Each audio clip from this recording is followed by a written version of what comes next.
Hello guys, আসসালামু আলাইকুম। আমি এমডি পিন্টু ট্রাভেল ব্লগ থেকে বলছি। বন্ধুরা, আপনাদের জন্য আমি আরও একটি নতুন ভিডিও নিয়ে হাজির হয়েছি। খুব সুন্দর একটি ভিডিও। অবশ্যই আপনারা আমার এই ভিডিওটি সম্পূর্ণ দেখবেন, কেউ স্কিপ করে চলে যাবেন না। বন্ধুরা, আমার ভিডিওটি যদি আপনাদের ভালো লেগে থাকে অবশ্যই আমার এই চ্যানেলটি আপনারা সাবস্ক্রাইব করে দেবেন এবং একটি লাইক কমেন্ট শেয়ার করে দেবেন। বন্ধুরা, এটি হলো বাংলার ইতিহাস একটি রাজধানী। এটা প্রাচীন আমল থেকে এই বাংলার রাজধানী হিসেবে সুপরিচিত। এখানে 3 প্রজন্ম বসবাস করে গেছে, একটি হিন্দু, বৌদ্ধ এবং মুসলমান। প্রায় 3 প্রজন্মই এখানে স্বাধীন করে গেছে, শাসন করে গেছে দেশটিকে।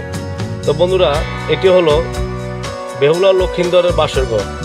আপনারা এখানে কিভাবে আসবেন? আপনারা সর্বপ্রথমে মস্তানগড় আপনাদের এখানে আসতে হবে। মস্তানগড় থেকে জনপ্রতি 30 টাকা করে ভাড়া বা 20 টাকা করে অটো দিয়ে আপনাদের বাসরঘরে, বেহুলার বাসরঘরের সামনে আসতে হবে। বন্ধুরা, এখানে আসলে আপনারা সর্বপ্রথম আপনাদের টিকিট কাটতে হবে। টিকিট হলো জনপ্রতি 30 টাকা করে, ছোট বড় সবারই একই রেট।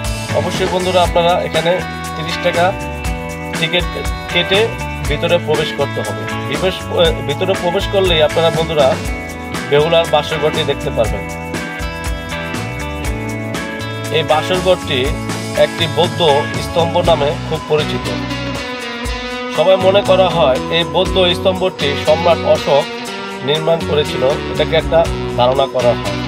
এই স্তম্ভটি উচ্চতা প্রায় 45 ফুট, আর এই স্তম্ভটি বেহুলার বাসরঘর নামে সুপরিচিত। যুগ যুগ বছর ধরে সবাই জানে যে বেহুলা লক্ষিন্দরের বাসরঘর। তো বন্ধুরা, আমার এই ভিডিওটি কেমন হয়েছে অবশ্যই আপনারা জানাবেন। আর ভালো লাগলে অবশ্যই আমার এই চ্যানেলটি সাবস্ক্রাইব করে দেবেন আর একটি লাইক কমেন্ট শেয়ার করে দেবেন। লাইক কমেন্ট শেয়ার করে দিলে কিন্তু আমি ভিডিও অবশ্যই আপনাদেরকে আরও নতুন নতুন দেওয়ার চেষ্টা করব। আল্লাহ হাফেজ।